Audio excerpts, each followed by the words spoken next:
is one guy that I would say banayo je tuli yonna tulonde bakulembeze tulonda abantu abagenda okufujira ebitundu byaffe omwami ono ku myaka gye asakidde abantu baabwe. I'm a testimony to this young man. Ekisase bamutenda over 3,000 bursaries, half bursaries aziwadde abaana.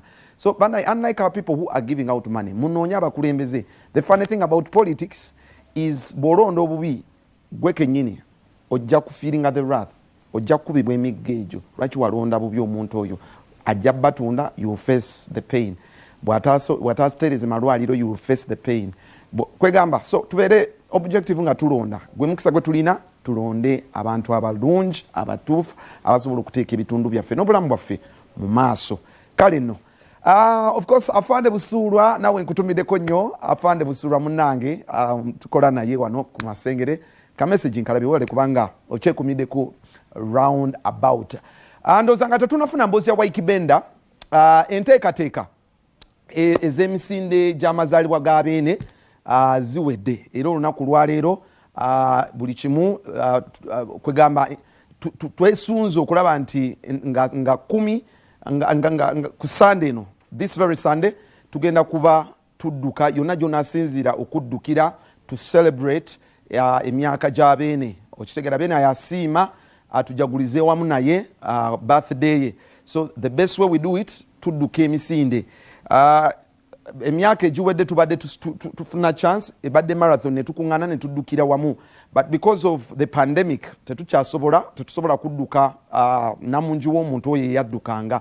So kyetugenda okukola jangu ku Masengere bw'oba tonafuna mujoozi funa omujoozi gwo, get it with your family. It will be a fitness Sunday. Keera ku makya ne family yo mudduke you run you know nga wewe recordinga ebintu bino tujja tubiraga ku TV straight away, tujja tubiraga. So mudduke tujagulize wamu ne beene emyaka nga tujagulize emyaka gye. Ate teweerabira esente ezivaamu ebiseera ebisinga ziyambako okulwanisa ekirwadde ekya mukenenya.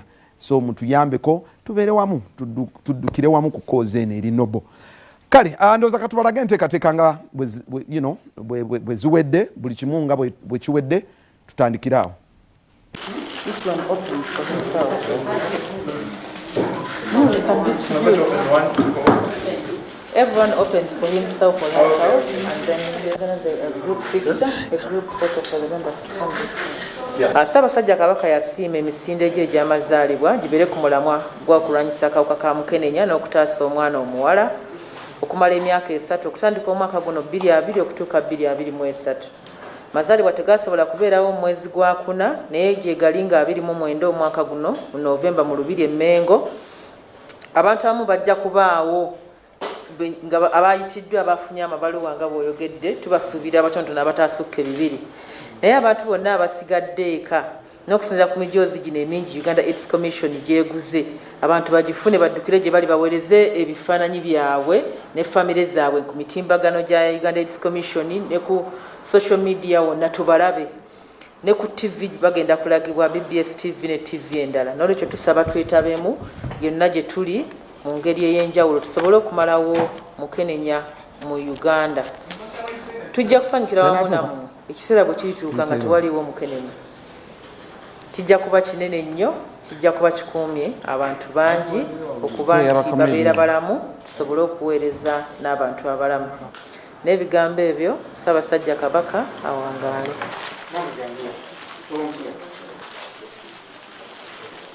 Njagala okukwasa omukyalo ono kuva ekyamuswa Ssese. Ono bw'aba ng'avudde e Ssese, omukyalo ono bw'aba ng'avudde e Ssese n'atuuka wano ng'azuukula obujoozi mu abali e Kampala, abali e Kyaddondo, abali e Busulo, temuyina kye twekwasa. Kunga bannayuganda mwenna mujje mwenyigire mu nteekateeka eno ey'oggula emijoozi.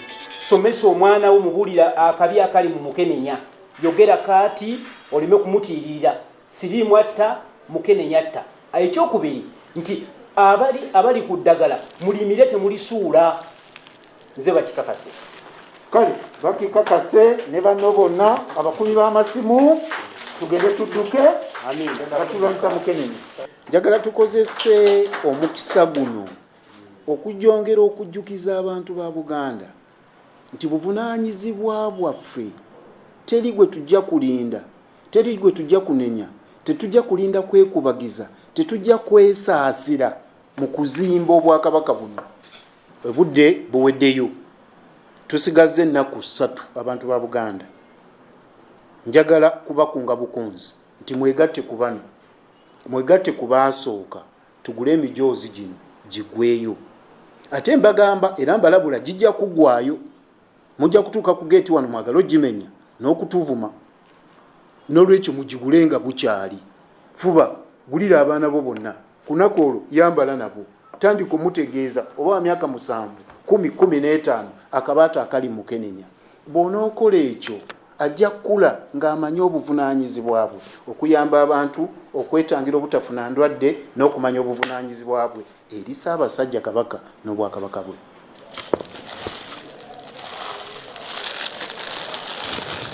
Ntwala omukisa guno okukowoola abantu ba Ssaabasajja mwenna muveeyo twenyigire mu misinde gino Ssaabasajja Kabaka gye yategese ku mulamwa ogugamba nti abaami bennyini be baba babeera abasaale mu kulwanyisa Mukenenya.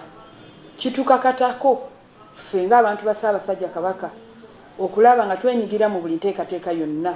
Mujje ku BBS emijoozi weegiri era n'29 buli omu yenna gy'ali aveeyo awagire enteekateeka eno. Twagala kujjukiza abantu ba Ssaabasajja bonna wano mu ggwanga Uganda n'ebweru wa Uganda nti ennaku ebulambale emisinde gya Kabaka gy'amazaalibwa 22 gya ku Sande eno. Ku Sande eno gigenda kubeera mu lubiri lwa Baffe wano e Mengo ku ssaawa 12 z'akawungeezi. Ssaabasajja wagenda okuyingira olubiri wabeewo enteekateeka awo n'abagenyi batono abayite bawandikiddwa amabaluwa abalala tugenda kudduka virtual yonna gye tuli. Nkukubiriza kugula kits zino ng'abakulembeze ab'enjawulo bakoze wano. Olabye tukwasiza Honorable Virginia Nasolo Olubaga South obujoozi oba kits zaguze okuwagira abantu ba Ssaabasajja okwenyigira mu misinde gino, era atasobodde kugiraba live mu lubiri ng'egye tagenda kubaayo. EBS telefine agenda gikutuusaako butereevu okuva Ssaabasajja lwayingira olubiri paka lwamaliriza ne breakfast enebaawo. Atasobola ate kulaba ku TV tugenda giteeka ne ku internet ku mitimbagano. Tulina Zoom ID gye tugenda okuwa osobola okulabira ku simu yo n'ogoberera butereevu. Ekyo kigenda kuyamba nnyo bannaffe abali ebweru w'eggwanga mu diaspora. Zoom ID tugenda giranga osobole okuba ng'ogyenyigiramu butereevu. Ssaabasajja yasiima gye beri wansi w'omulamu okugamba nti abasajja ffe basaali mu kulwanyisa ekirwadde kya Mukenenya okusobola okutaasa abaana ab'obuwala. Era yasiima omugenyi ow'enjawulo abeere Honorable Winnie Byanyima ono nga yakulembera ekitongole ky'ekibiina ky'amawanga amagatte ekya UNAID ekirwanyisa siriimu ajja kubaawo mu nteekateeka bwetyo. Kale yoga baffe katulinde ku lunaku olwo Sande tusobole okuba nti tujaguliza wamu